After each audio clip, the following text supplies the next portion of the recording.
A lot of people are looking at the Niners, scratching their head, looking at their quarterback situation, like, well, what do you do if Brock plays well? What do you do with Trey? It seems to me, actually, I think the Niners have one of the best quarterback situations in the league. And I'll come back to why in a second, but let's talk about some terrible quarterback situations. Cardinals with Kyler Murray. That's the worst one. Yeah. Denver with Russell Wilson.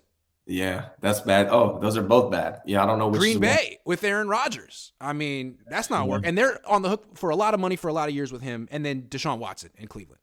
Maybe that'll turn around. But these are guys who are making tons of money. And it's mostly guaranteed. And it's for a lot more years. And those 4 teams right now, you're looking at like, I don't know where you're going with this highly paid quarterback. The Niners, I mean, it seems to me that paying all that money for the quarterback who's not Patrick Mahomes or Josh Allen can be a franchise crippler. Yeah. And the Niners, fortunately, are not in that situation. They have 2 young guys who can run their system. Mm-hmm. That's kind of what you want. And I can't help but notice that Philly has the same situation.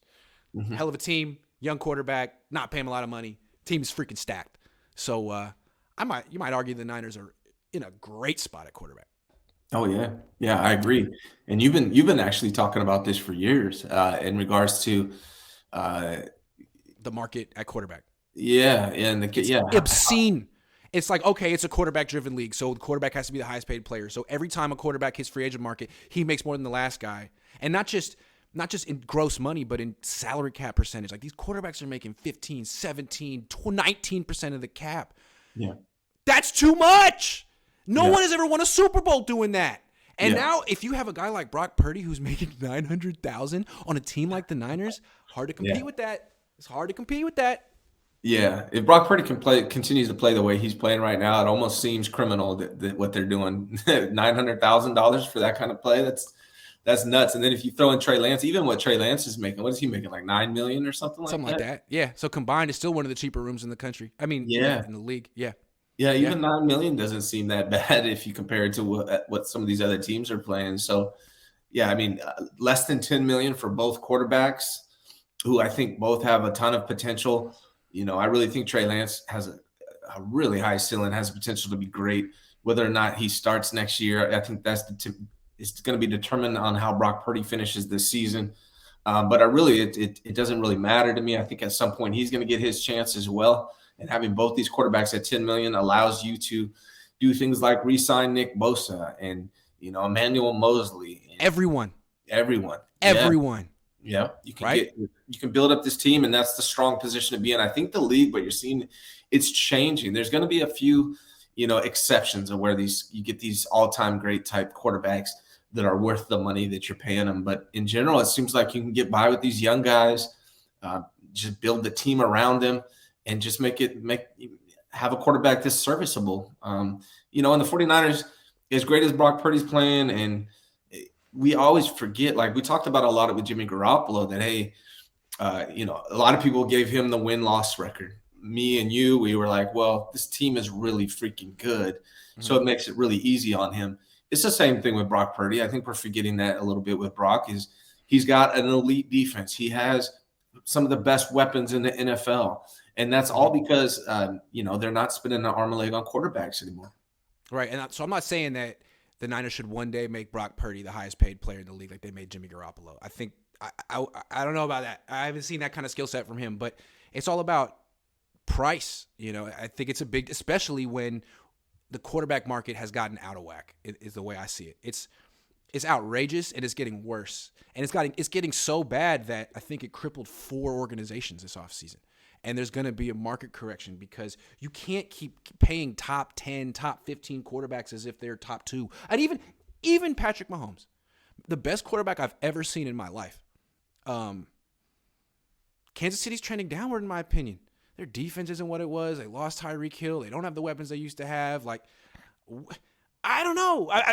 Aaron Rodgers never won a Super Bowl making big bucks. It just seems like as this divide gets bigger, and more teams start looking for pro-ready, experienced, cheap college quarterbacks with lots of experience. I think there's more and more of those guys every year. You'll start seeing teams focus on building up the rest of their roster. And maybe you'll see this quarterback market come back down to earth. I don't know. And I think, credit to Kyle Shanahan and John Lynch for prioritizing defense. When they started 6 years ago, that's what their plan was. Let's build this defense as strong as possible first. And because they did that, they're able to get by with, you don't have to have Patrick Mahomes necessarily to be as competitive with a defense like this.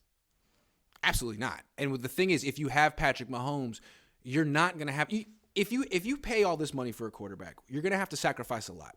You're either going to not have a defense. You'll either have weapons and no defense or a defense and no weapons eventually. And then you just can't compete with a team like the Niners or Philly that has everything. Yeah. They have everything because their quarterback's making $1 million or $1.5 million. What's Jalen Hurts? He was a third-round pick. He's not making any money. Yeah. So that's why they have the best offensive line, the best defensive line, everything. And Kansas City, they have Andy Reid, Patrick Mahomes, Travis Kelce, Frank Clark, Chris Jones, and that's it. That's their team. Yeah. So they can get by on magic. They have a great record. They're 11-3 or whatever, but I think Buffalo probably has a better chance than this year purely because Josh Allen's making less money this year. He's making 7% of the cap. Mahomes making 17. So the Bills have number 2 defense in the league, and the freaking Chiefs have number 18. Like, funny how that works. Yeah, it's directly related. Josh Allen is going to get paid at some point soon. Oh, yeah, next year. Yeah, and we'll that see. Defense will be the same next year. They're going to start losing players. It's like, well, that's the price of doing business with the best quarterbacks in the league, and I just don't think it's worth it, man. Yeah. I don't think it's worth it. Yeah, it's like we'll see. I mean, certain players, maybe guys like Mahomes are, maybe guys like Josh Allen might be, but maybe guys like Kyler Murray, Russell Wilson. Freaking Deshaun Watson, no. Kirk Cousins, nope. No. Derek Carr, nope. Definitely not. No, yeah, nope. So I'll be interesting. Like quarterbacks who are set to hit the market this year, how does the market treat quarterbacks right now? Like used to be, if you had a pulse and a track record as a starter, you were gonna get $15 million. Now teams might be looking at the Niners and Brock Purdy, being like, maybe we can get production for $900K. Maybe we can't look at Philly. I'm just saying. So that mid-tier quarterbacks, they might lose some money this year. Josh Allen might skew everything, though, because he's going to get his bag for sure. Well, yeah, he already got it. And he already got it. It's just the salary cap hits haven't hit in yet. But, he got it. I don't know who's going to get paid the most. But, like, for example, Baltimore, they've had this whole conundrum. What do we do with Lamar Jackson? You don't re-sign him. You don't do it. He's hurt right now. I'm sorry, because re-signing him means making him the highest paid quarterback in the league for a year. No. And I like Lamar Jackson. And, I like him too. And his play style scares me for offering big money. I mean, it's dependent on running. And even though he's been pretty durable, despite being a big runner, it's scary for me to offer big contracts to quarterbacks that run a lot of the time. Yeah. Paying Dak hasn't worked out for Dallas yet. They're a relevant team, but I mean, are they going to win a Super Bowl with Dak making all that money? I highly doubt it. Yeah. So, again, the Niners, I don't know if they saw this coming, but maybe they figured it out. They spent all this money on Jimmy Garoppolo, who was like this much better than Nick Mullins. And I'm sure Kyle was watching practice like $25 million, $1 million, $25 million. Dude, I think we could run this offense with a really cheap quarterback. Let's give it a shot. And now they are. Because you don't ask that much of the freaking quarterback. Throw this screen pass. Throw that little. I mean, so many guys are wide open. There's so many short passes. It's a lot of yak. I'm just saying. There's a lot of good weapons. It's the best defense in the league. You don't need to spend a ton of money on a quarterback. You really don't. You spend money on DNs, offensive linemen, and corners. That's where you spend your money, and you're stingy with the rest. Because I mean, even wide receivers now, like. I don't know how the Niners are going to look back on that Debo contract because they paid him a lot of money, and I don't know. We'll see. But paying wide receivers now is not even necessarily a thing that you really want to do because there seems to be a ton of wide receivers coming out of the NFL or coming out of college every year. Talented guys, Also, the Trey Lance thing is interesting. They drafted him because they wanted to turn him into Josh Allen, the next guy who would make $500 million on his contract extension. Well, that means you're spending the first 2 years developing him, and you're not really taking advantage of this cheat code, which is having the cheapest quarterback in the league. What's nice about Purdy, no development required. You get cheap quarterback play for the full 4 years of the rookie contract. That's really nice. No development, no project, maybe no upside. Maybe you don't give him the extension, but maybe that's okay. Maybe that's where the league is going, because if the alternative is giving someone like Kyler Murray $500 million with most of it guaranteed, I'll take the alternative. At least it gives you options. Who's the best coach in the NFL now, based on his history and career? I'm going to say. I would guess you have to say Bill Belichick, right? Right, and what has his philosophy been his entire career? It's exactly what we're talking about. He doesn't pay guys. Underpay. Don't overpay. Yeah. When he gets players that want to get paid, he's like, well, why don't you go get paid on this terrible team over there? And when you're tired of making money and losing, you could come right back over here and win for, what I deem market palatable. Yeah. But yeah, absolutely. He'll sign you to your first and your third after you didn't live up to your second. Yeah. That's pretty much how he does it.